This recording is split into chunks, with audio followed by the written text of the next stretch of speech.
Good morning students.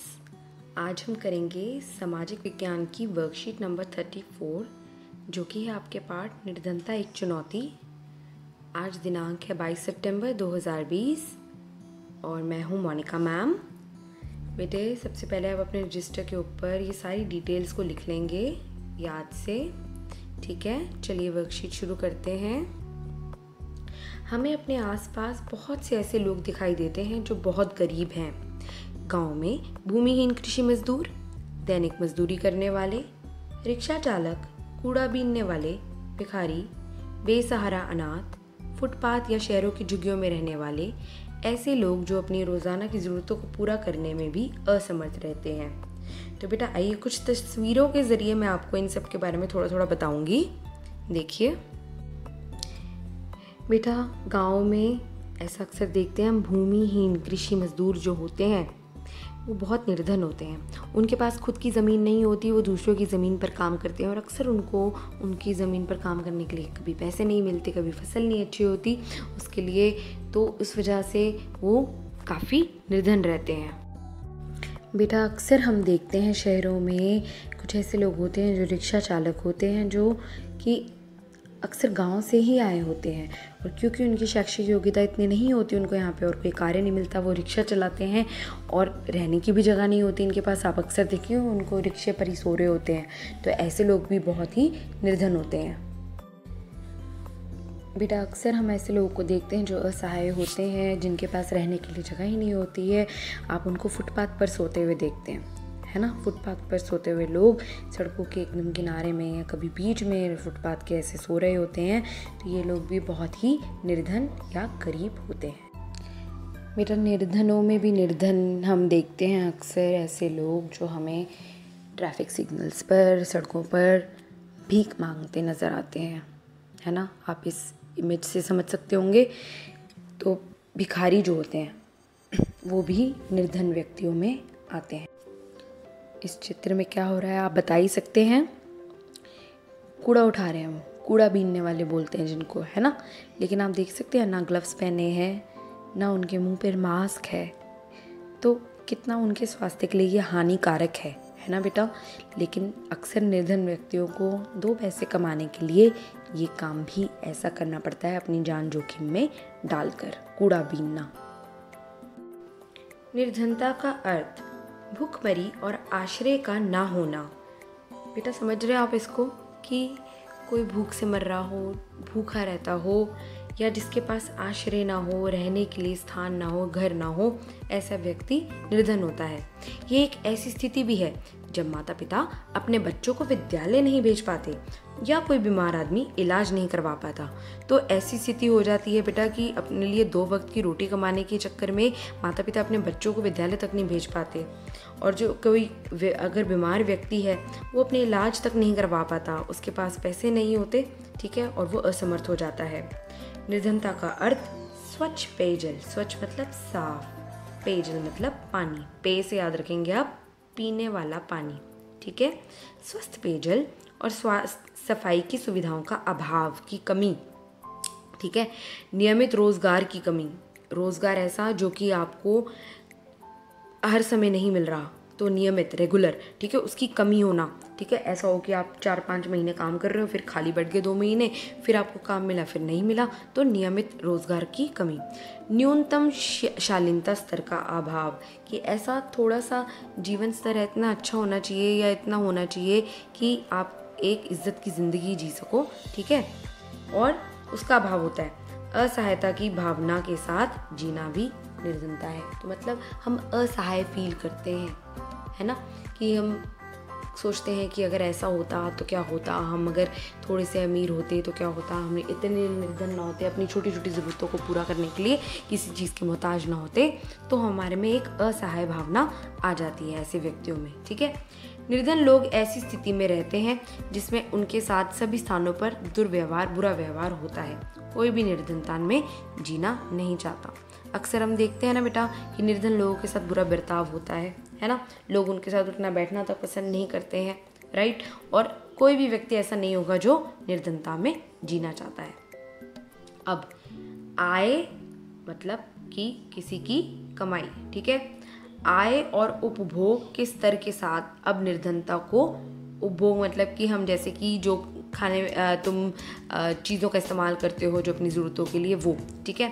अब निर्धनता को निरक्षरता स्तर मतलब कि कौन कितना पढ़ा लिखा है उसका स्तर, कुपोषण के कारण रोग प्रतिरोधी क्षमता की कमी।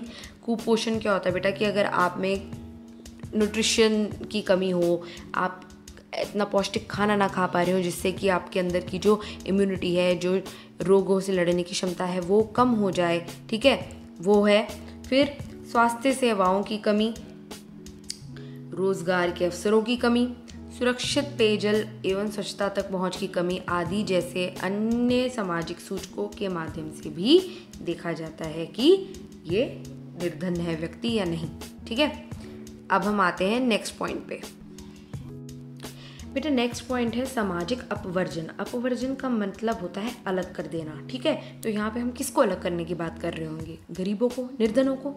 इस अवधारणा के अनुसार निर्धनों को बेहतर माहौल और स्वच्छ अच्छे वातावरण में रहने वाले संपन्न लोगों से अपवर्जित रहकर केवल निष्कृष्ट वातावरण में दूसरे निर्धनों के साथ रहना पड़ता है। मतलब कि क्योंकि वे निर्धन है उनको एक बेहतर माहौल नहीं मिल पाता, वो ऐसे लोगों के साथ, संपन्न लोगों के साथ नहीं रह पाते जो उनसे थोड़े बेहतर हैं, तो उन्हें अपने जैसे ही निर्धनों के साथ रहना पड़ता है। सामान्य अर्थ में सामाजिक अपवर्जन निर्धनता का एक कारण और परिणाम दोनों हो सकता है। मतलब क्या है इसका कि समाज में क्योंकि वो निर्धन है व्यक्ति, उसके साथ हम ऐसा भेदभाव करें कि वो संपन्न लोगों के आसपास भी ना रह पाए, है ना, और साथ ही साथ क्योंकि वो नहीं रह पा रहा है, क्योंकि उसके साथ ऐसा बर्ताव हो रहा है, वो निर्धन ही रह जाए, ठीक है, उसमें उसकी स्थिति में कोई बदलाव ना आ पाए। इसके माध्यम से व्यक्ति या समूह उन सुविधाओं, लाभों और अवसरों से अपवर्जित रहता है, वंचित रहता है जिनका उपभोग दूसरे करते हैं। क्योंकि वो निर्धन है, उनको बाकी चीज़ों के लिए अवसर ही नहीं मिल पाते जो एक आम व्यक्ति को मिल पाते हैं। भारत में जाति व्यवस्था में कुछ जातियों के लोगों को समान अवसरों से अपवर्जित रखा जाता है, जैसे कि हमें पता है अनुसूचित जाति और जनजाति, है ना, इसके बारे में हम बात कर चुके हैं बहुत बारी पहले भी। और आप जानते हैं कि पहले इनके साथ बहुत ज़्यादा बुरा बर्ताव होता था समाज में, ठीक है, लेकिन अब भी कुछ कुछ ऐसे क्षेत्र हैं जहाँ पे कभी कभी ऐसा हो जाता है, फिर से उनको अपवर्जित रखा जाता है, ठीक है, अभी भी उनको उनके साथ समान व्यवहार नहीं किया जाता। नेक्स्ट, असुरक्षा। निर्धनता के प्रति असुरक्षा एक माप है जो कुछ विशेष समुदायों जैसे कुछ विशेष गुटों जैसे आदिवासी समूह, व्यक्तियों जैसे कि कोई विधवा या शारीरिक रूप से विकलांग व्यक्ति के आने वाले वर्षों में निर्धन होने या बने रहने के अधिक संभावना जताता है।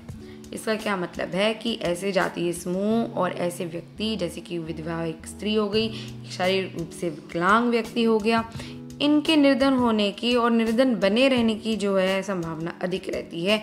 इनकी स्थिति में सुधार आना थोड़ा कठिन हो जाता है, ठीक है, और वो किस वजह से? सामाजिक अपवर्जन की वजह से। देख रहे हो कैसे जुड़े हुए हैं, ठीक है। असुरक्षा का निर्धारण परिसंपत्तियों, शिक्षा, स्वास्थ्य, रोजगार के अवसरों के रूप में जीविका खोजने के लिए विभिन्न समुदाय के पास उपलब्ध विकल्पों से होती है। तो इनके पास विकल्प ही इतने कम होते हैं, इनको तो मौके ही नहीं मिलते उतने जितने कि एक आम व्यक्ति को मिलते हैं, ठीक है, उस वजह से ये आगे नहीं बढ़ पाते हैं। इसके अलावा प्राकृतिक आपदाओं, भूकंप, सुनामी, आतंकवाद आदि मामलों में जब सभी लोगों के लिए बुरा समय आता है, चाहे कोई बाढ़ हो या भूकंप या फिर नौकरियों की उपलब्धता में कमी, दूसरे लोगों की तुलना में अधिक प्रभावित होने की बड़ी संभावना का बने रहने की असुरक्षा है। तो ऐसे लोग जो हैं उनके ऊपर ऐसी चीज़ों का जैसे कि प्राकृतिक आपदाओं का और साथ ही साथ नौकरियां ना उपलब्ध होने का जो है असर बहुत ज़्यादा पड़ता है। जैसे कि अभी कोरोना काल चल रहा है ना बेटा, आप जानते हो इसमें। लेकिन ये बात है कि ये पूरे देश में है और हर देश में सब काफ़ी ऐसे लोग हैं जो प्रभावित हुए हैं, उन सबकी जॉब्स गई हैं तो वो प्रभावित हुए हैं। लेकिन कभी ऐसा होता है कि किसी एक क्षेत्र में जब प्राकृतिक आपदा आ जाए या किसी एक क्षेत्र में ऐसी सिचुएशन हो जाए तो इन लोगों की जो है जो स्थिति है वो ज़्यादा ही गंभीर तरह से थोड़ी खराब हो जाती है, ठीक है। आइए वर्कशीट के आखिरी भाग में चलते हैं जो कि है निर्धनता रेखा। रेखा मतलब क्या होता है? एक लाइन, ठीक है। किसी व्यक्ति को निर्धन माना जाता है यदि उसकी आय, कमाई, उपभोग का स्तर उस न्यूनतम स्तर मिनिमम, ठीक है, कम से कम, न्यूनतम कम से कम मिनिमम, न्यूनतम स्तर से नीचे गिर जाए जो कि मूल आवश्यकताओं को पूरा करने के लिए आवश्यक है। अब बेटा देखो, इसको समझो कि तुम्हारी आय इतनी हो कि तुम अपनी मूल आवश्यकताएं, जो तुम्हारी ज़रूरी आवश्यकताएं हैं, जैसे हम बोले कि भारत में लोगों की मूल आवश्यकताएं जो कि निर्धन है बहुत, उनके लिए क्या होगी बताओ?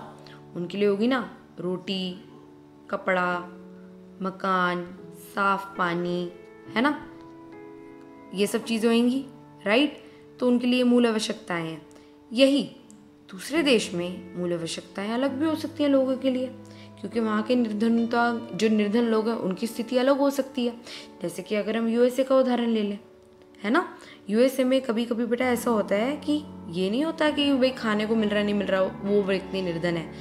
ऐसा भी माना जाता है कि अगर गाड़ी नहीं है तो वो हमारी मूल आवश्यकता पूरी नहीं हुई, ठीक है, टीवी नहीं है, मूल आवश्यकता है वो वहाँ पे। लेकिन भारत में हम इनको मूल आवश्यकताएं अभी तक नहीं बोलते हैं, है ना, क्योंकि हमारी स्थिति और उनकी स्थिति में बहुत अंतर है। तो मूल आवश्यकताओं को पूरा करने के लिए आवश्यक वस्तुएं विभिन्न कालों, समय और विभिन्न देशों में अलग अलग होते हैं। हर देश में और समय समय के साथ जो मूल आवश्यकताएं हैं वो चेंज होती रहती हैं। अतः काल और स्थान के अनुसार निर्धनता रेखा भी अलग होती रहती है। तो निर्धनों में की संख्या में कभी ना कभी कमी या इजाफा होता रहता है ना, अलग अलग साल में अलग अलग होता है। तो उस हिसाब से जो निर्धनता रेखा भी है वो अलग अलग हो सकती है। निर्धनता रेखा क्या होती है? काल्पनिक रेखा है कि अगर कोई व्यक्ति है जिसके पास मूलभूत आवश्यकताओं पूरे करने के लिए कुछ चीज़ें नहीं हैं, जो हम मापदंड अभी मैं तुम्हें बताऊंगी, वो नहीं है अगर, तो वो निर्धनता रेखा के, इस रेखा के नीचे आता है, ठीक है। और अगर वो पूरी होती है उसकी वो चीज़ें, तो वो निर्धनता रेखा के ऊपर माना जाता है, ठीक है। वो क्या चीज़ें हैं देखते हैं, चलो। हाँ, तो हम कहाँ पे थे? प्रत्येक देश एक काल्पनिक रेखा का प्रयोग करता है। काल्पनिक रेखा जो निर्धनता रेखा मैंने बताई ना आपको, सोचवी है ऐसे एक, जिसे विकास और उसके स्वीकृत न्यूनतम सामाजिक मानदंडों के वर्तमान स्तर के अनुरूप माना जाता है। भारत में निर्धनता रेखा का निर्धारण करते समय, ये बड़ा इंपॉर्टेंट है, जीवन निर्वाह के लिए खाद्य आवश्यकता, खाना, कपड़ों, जूतों, ईंधन, प्रकाश बिजली इलेक्ट्रिसिटी, शैक्षिक और चिकित्सा संबंधी आवश्यकताओं, ठीक है, शिक्षा और स्वास्थ्य हैं, आवश्यकताओं आदि पर विचार किया जाता है। तो ये सब चीज़ें जो हैं ये निर्धनता रेखा को निर्धारण करते समय ध्यान में रखी जाती है। कौन से देश में? हमारे देश में, भारत में। निर्धनता रेखा का आकलन करते समय खाद्य आवश्यकता के लिए वर्तमान आधार किसी व्यक्ति के लिए कुल कैलोरी आवश्यकताओं पर आधारित है। अब इसको समझेंगे, बहुत आसान है।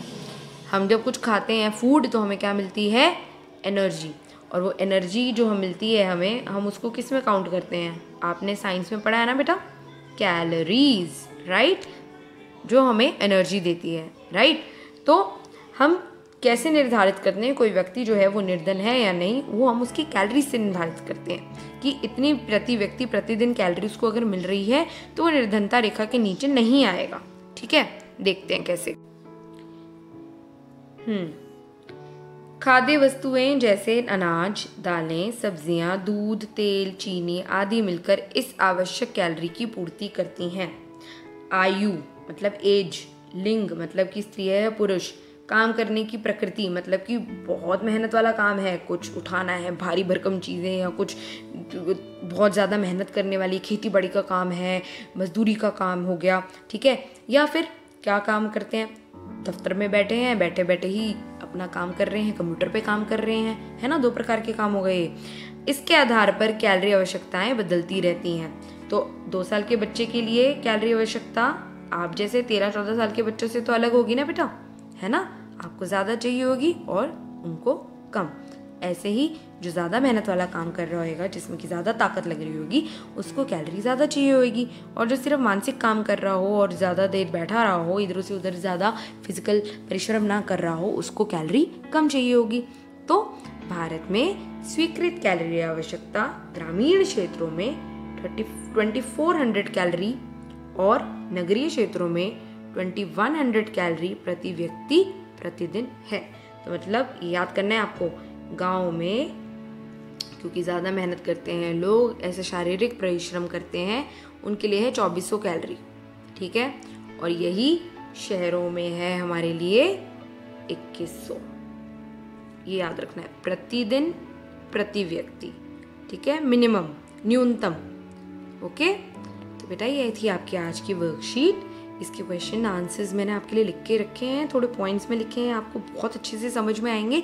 अगर आपके पास इस वर्कशीट से रिलेटेड कोई भी क्वेश्चन, सवाल हो, ज़रूर कमेंट्स में लिखें, या मुझे आप व्हाट्सएप पे पूछ सकते हैं, जिन बच्चों के पास व्हाट्सएप है मेरा, ठीक है।